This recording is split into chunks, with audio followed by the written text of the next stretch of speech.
என்னை பொறுத்தவரைக்கும் செடி வச்சா வளரணும். எப்படி அழகாக வந்திருக்கு பாருங்க. 6 மாதத்துக்கு முன்னாடி சங்குப்பூ நட்டோம். ஓகேயா, இப்போ எவ்வளோ அழகாக வளர்ந்துருக்கு. இதுக்கு என்ன காரணம் அப்படின்னா, டைரக்ட் லைட்டில் ரொம்ப சன்லைட் படுது. மொட்டை மாடியில் அப்படி வச்சிங்கன்னா செடி வாடிடும். கொஞ்சம் சன்லைட் பட்டும் படாமல் ஒரு 3.5 மணி நேரம் 4.5 மணி நேரம் வரைக்கும் வெயில் இருந்தாவே போதும், நல்ல அழகழகாக பூக்கும். பாருங்கள் எவ்வளோ ஹெல்த்தியாக இருக்குது, விதை வருது. இதுக்கு என்ன இன்னொரு காரணம் அப்படின்னா, தண்ணியில் வந்து கண்டாமினேட்டட் தண்ணியாக இருக்கக்கூடாது.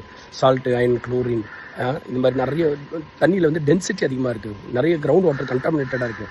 அந்த இடத்துல பார்த்தீங்கன்னா செடி இது ரொம்ப சென்சிட்டிவான பிளான்ட்டு, அங்கே ஃபெயிலியர் ஆகிடும். பட் தண்ணி உங்களுக்கு சுத்தமாக இருந்துச்சு, லைட்டாக இருந்துச்சுன்னா அழகாக வளரும். அதே மாதிரி டிஏபி மாத்திரம் பத்தாது. நாங்கள் என்ன பண்ணுவோம், பெர்லைட்டு, வர்மிகுலேட்டு, போன்மில்லு, என்பிகே இது மாதிரி யூஸ் பண்ணுறப்ப இந்த அழகான ரிசல்ட் வருது பாருங்கள். 6 மாதத்துக்குள்ளே எவ்வளோ அழகாக ஃபில் பண்ணியிருக்கு பாருங்கள். இவ்வளோ தான் சொல்கிறோம். ஸோ செடி வளர்க்கணுன்னா அதுக்கேற்ற உரங்களை யூஸ் பண்ணுங்கள். அதுக்கப்புறம் பாருங்கள், இப்போ கசமாக அழகாக எடுத்து டீ போட்டு குடிக்கிறாங்க, என்ஜாய் பண்ணுறாங்க. இன்னொன்று சொல்லட்டுமா, ரோட்டு சைடில் பிரியாணி விலை கம்மியாக கிடைக்கிறதுக்கு 4 ரீசன்.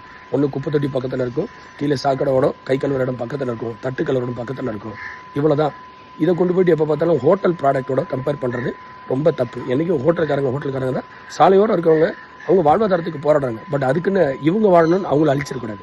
குவாலிட்டியான பொருள் வாழ வைக்கணும்னா டூப்ளிகேட் ப்ராடக்ட் என்னன்றது சொல்ல வேண்டியதான் என் கடமை. அதுக்கு நான் சாலையோட சாப்பிடாம இல்லை.